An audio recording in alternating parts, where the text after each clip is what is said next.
So we return once again to our regularly scheduled schizo rambling disguised as legit game reviews to talk about a game that's been stuck in my mind ever since I played it a while ago. A game that I consider to be one of the best horror games released in recent years. A game from an existing series that up until this entry I thought was just okay. A game that I am desperately trying to find more vague descriptions of so I can draw out this introduction. On this episode of Wrong Thoughts, we'll be taking a look at Amnesia The Bunker. You may be asking why, since I've gained a reputation for talking about multiplayer games. Well, that's because I'm beginning to lose my mind trying to find new ways to say 4-player objective-based team-focused game. Also, my friends are playing Ark Survival Evolved, and I would rather transport my mind, body and soul into the events of this game than play that. As I've already stated, Amnesia The Bunker is the newest entry in the Amnesia series, a quite popular modern horror series. Its first entry, Amnesia The Dark Descent, popularised the Let's Play genre here on YouTube, with a lot of big YouTubers getting their start from that game. And while Dark Descent didn't create the subgenre of horror, which made players hide from enemies rather than confronting them, it did define and popularize it. But hey, I'm not judging. My favorite series, Resident Evil, did the exact same thing. Now, as I said, Dark Descent is genuinely well liked and is considered to be one of the most influential horror games of the modern era. However, the other games of the series haven't reached the same heights. The second game in the series, A Machine for Pigs, received mixed reviews. The third game, Rebirth, was genuinely more favored, but user reviews on Metacritic sit at mixed. I don't care what the Steam reviews say, it goes against my narrative. Checkmate, job havers. My honest opinion on Rebirth is that it was just fine. Despite having the scariest monster in the series, or woman, it overall wasn't that scary of a game, and it was nowhere near the heights of Dark Descent. My main complaint is that it felt like it was playing it too safe. On the other hand, The Bunker is not playing it safe. It seeks to evolve the series into something new, and it seeks to learn from the games that it itself inspired. And I think the result is easily the best game in the series. It has a bleak story, a terrifying antagonist, an oppressive atmosphere, and an ending that shows us that you don't need Lovecraftian horrors when the man-made ones are just as bad. Also, before I forget, remember to like and subscribe if you enjoy the video. So here is why you cannot escape the horror of Amnesia The Bunker.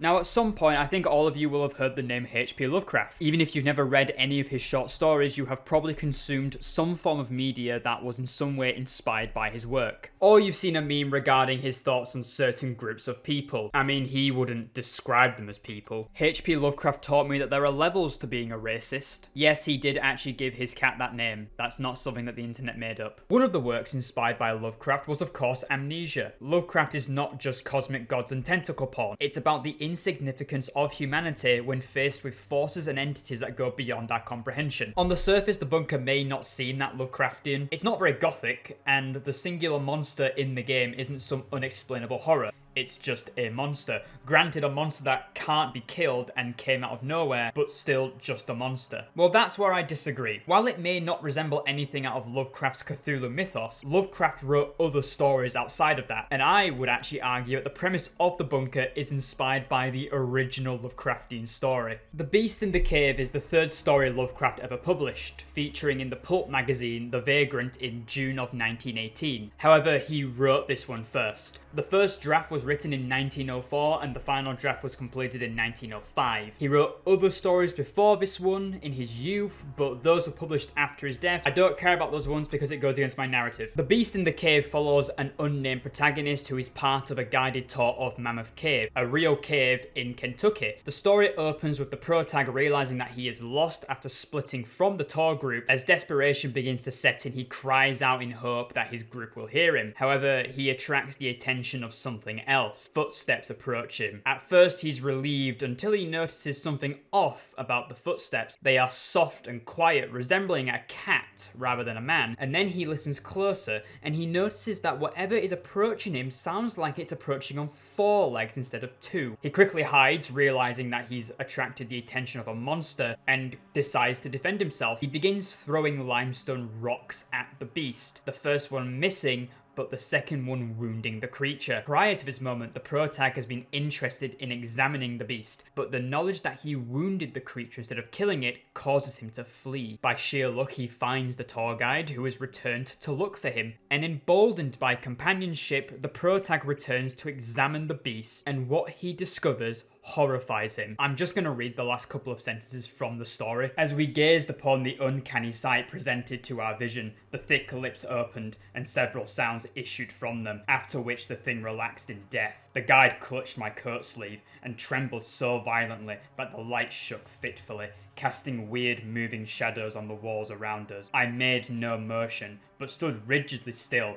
my horrified eyes fixed upon the floor ahead. Then fear left, and wonder, awe, compassion, and reverence succeeded in its place, for the sounds uttered by the stricken figure that lay stretched out on the limestone had told us the awesome truth. The creature I had killed, the strange beast of the unfathomed cave, was, or had at one time been, a man. So what can we gather from this story? Well, firstly, that cave divers with a loving family will go to any cave regardless of what's in it. But in regard to the bunker, there are a lot of parallels. Firstly, the setting of the cramped, claustrophobic environment underground, the darkness of the setting as well. In the story, the protag has to discern what's going on by what he hears. Darkness is a big thing in Lovecraftian stories because it enforces that fear of the unknown. In the bunker, the beast becomes more active in the dark, and you will hear it before you see it. And when it eventually does come out into the light sources will short circuit, making it hard to get a glimpse of the creature. The creature in the story shares two big parallels. They are both referred to as the beast, and at the end of the stories it's revealed that they were once men who underwent some kind of horrible transformation. I just thought this was a really cool observation and I just wanted to share it. I'm a very big fan of Lovecraftian horror. I think it's very different to any kind of horror I've read. My favourite pre-Cthulhu mythos story from Lovecraft is probably The Alchemist,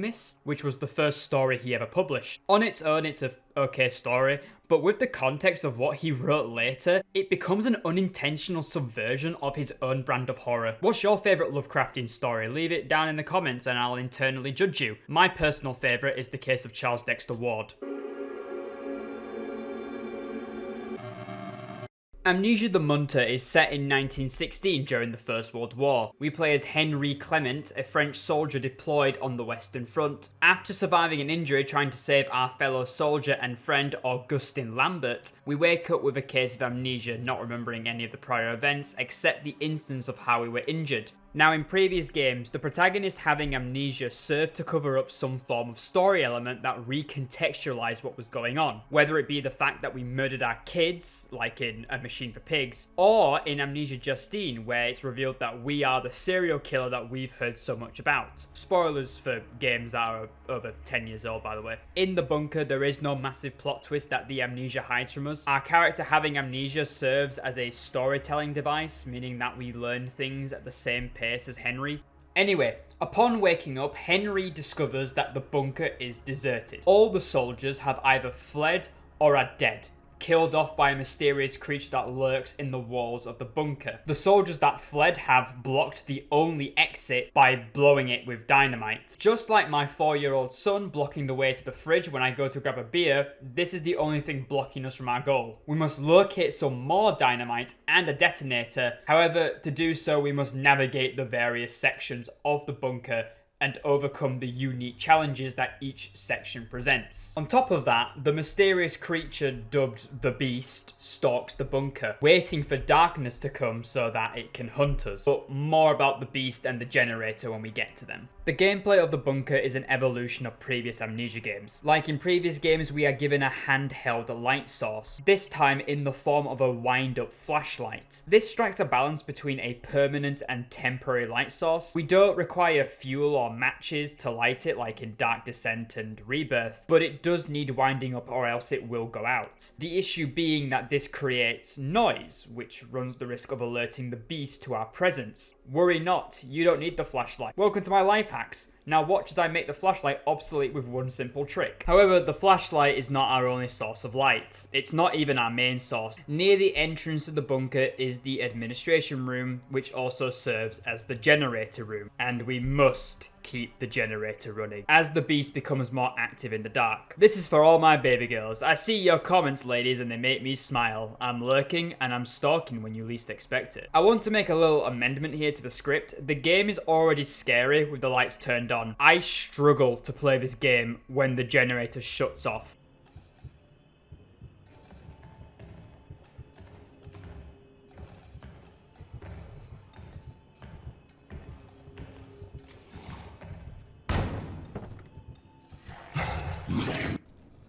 I'm playing Amnesia The Bunker. I see that. Are you winning? Oof. So while exploring the bunker for the items we need, we must also look for fuel to keep the generator running, which adds a risk versus reward element to the game, which raises the tension. Do I risk exploring a room for the chance of finding fuel or some other useful item, or do I move on to a new area which has a higher chance of giving me fuel? Likewise, I just acquired a new item that will let me explore rooms in previous areas which were blocked off previously, but do I want to spend time and fuel looking through those areas? But fuel isn't just used for the generators, no sir. Certain corridors are blocked off by rats chewing on the bodies of our dead comrades, and the only way to get rid of them permanently is to burn the bodies, like I burnt my collection of Gorgura merch after she retired. And you need fuel to do that. Which causes you to consider, should I use this fuel I have in my inventory to clear the rats and risk the generator running longer without a top up? Also, we have a gun now. We get it from another soldier just before he's dragged off to Brazil. I'll talk about the gun a bit more later, but right now I'll say this. You know how in Resident Evil you need to conserve ammo because the game has limited ammo drops, so you've got to think before you shoot? The bunker makes Resident Evil look excessive with the ammo it gives you. We're given a revolver, so obviously we can hold 6 rounds. There was not a single point in my 3 playthroughs of this game where the cylinder was filled with 6 rounds. I didn't plug the holes. This means that you can't go around mag dumping at every single noise you hear in the dark. You'll mainly be using the gun to open locks, and in the worst case scenario, scaring off the beast if you're backed into a corner.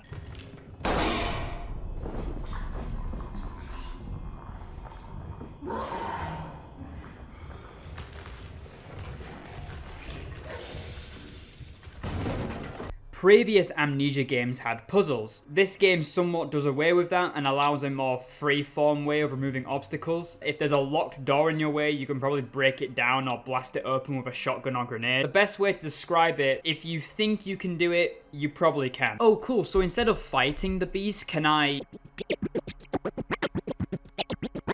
No. What the fuck? There's also the safe room. I love safe rooms in video games, and not just because I'm a massive pussy. I like the inclusion of safe rooms, as I think they add to the horror. They allow a player breathing space, so they don't get overwhelmed and quit the game. But at the end of the day, the player needs to make the conscious decision to leave the safe room, and that adds to the horror knowing that you have to put yourself in danger to progress. The beast is the singular enemy you will encounter. The beast is an AI-driven monster. It's a fucking clanker. Get that clanker bitch out of my game! Meaning that it'll react and adapt to what you do. Are you sprinting down a corridor? Then the beast will hide just ahead waiting to grab you as you run by.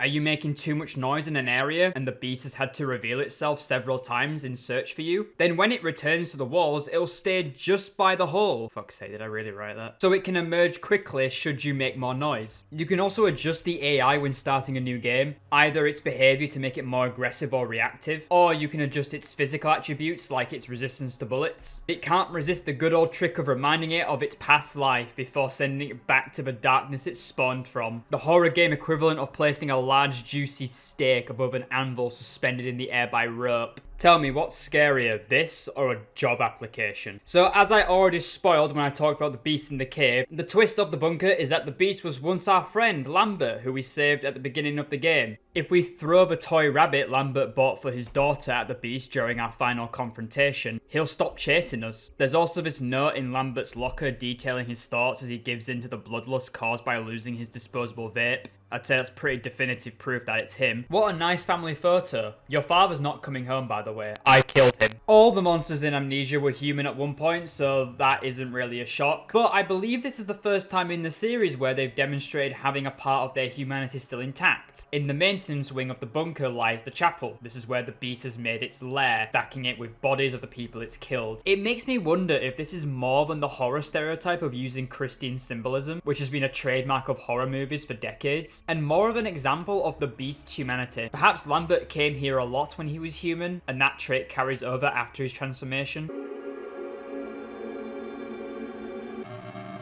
Now, let's freshen up by talking about Amnesia Rebirth. The subtitle Rebirth has meaning in the narrative and the meta sense. The game has themes of motherhood, but also our protagonist is slowly turning into a ghoul, so there's a rebirth in the literal sense. From the meta perspective, it had been 9 years since the release of Machine for Pigs, and 10 years since Frictional Games worked on the series. Machine for Pigs was made by the Chinese Room, who made Everyone's Gone to the Rapture and Still Wakes the Deep. From what I've said in this video so far, it should come as no surprise that I think The Bunker is the true rebirth of the series, taking the ideas of the old games and bringing it into the new age. And I think the game series that caused this was Resident Evil. Us Resident Evil fans just keep on winning. Now, during the early 2010s, Resident Evil was in a bit of a tough spot. Resident Evil 6 was a critical and commercial disappointment. They made this multiplayer shooter called Umbrella Corp, which is one of the worst games Capcom have ever made. This game is dead on arrival. But does Capcom give a shit? Nope. They released it anyway to make up for the time and resources they spent developing the shit turd when it should have been cancelled far before release. That changed with Resident Evil 7. Not only is RE7 the best game in the series hands down, but it also redefined not just the series, but horror as a whole. Re7 takes inspiration from Amnesia by giving you an enemy that can't be killed, that being Jack Baker. The one big difference, the game gives you a gun to defend yourself. Jack can't be killed, but he can be incapacitated for a few minutes, after which he will pick himself back up and continue hunting you. I never really bought the idea that not being able to fight back made the game more scary, and to me Resident Evil finally proved that. The remake of Resident Evil 2 improved on this with the reimagining of Mr. X, an AI-driven monster that would hunt the player throughout various sections of the game. The AI for Mr. X was so good that there are loads of videos online breaking down how he works and what he can do. You can see where I'm going with this, can't you? As a Resident Evil fan, I can say that this is proof that Resident Evil is and will continue to be the best horror series ever made. But The Bunker doesn't get all of its changes from other games. Light and Dark have always been big things in this series. Light is your best friend. Dark Descent and Rebirth had these statuses called Sanity and Fear, respectively. Being in the dark would affect these statuses, causing you to get touched by the monster of the week. The Bunker, like Machine for Pigs, does away with these effects, but still emphasizes the importance of staying out of the dark. Letting the generator go out, as I've already mentioned, means that the beast is constantly hunting you. Did I mention that the beast is a one-shot kill? So yeah, as the sign next to the generator says, keep the generator running, that fucker hates light. Now it's time to talk about the best part of The Bunker, when the credits roll. After blowing away out of the bunker and killing the beast, we finally make it to the outside. Instead of telling you what happens, I'll just show you.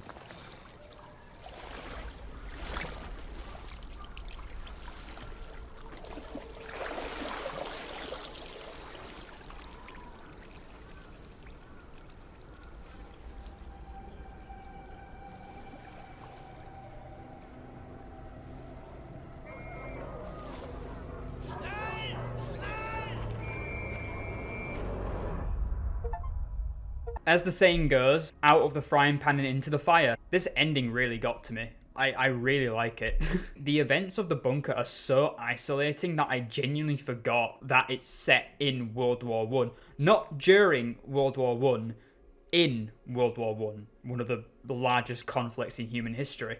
Henry spends the entire game trying to escape the bunker and evade the beast, and he finally succeeds just to land in the lap of something worse. Ignoring the Lovecraftian horrors and the eldritch abominations that are in this series, the reason why it's worse is because this is something that actually happened. We did this to ourselves. There's this one moment when you're exploring the maintenance wing of the bunker. You have to go into the pillbox of the bunker, and when you're in there you can actually see out into no man's land, and you see for the first time the outside world, and you get like that small little glimpse of freedom, and you feel hope for the first time, only for that to be shattered immediately when a stray bullet almost hits you. And yes, that's really all I've got to say. As usual, completely unscripted this next bit. Next video, I'm thinking of doing something a little bit more fun, because I think we've done 2 videos now back to back that's just grimdark.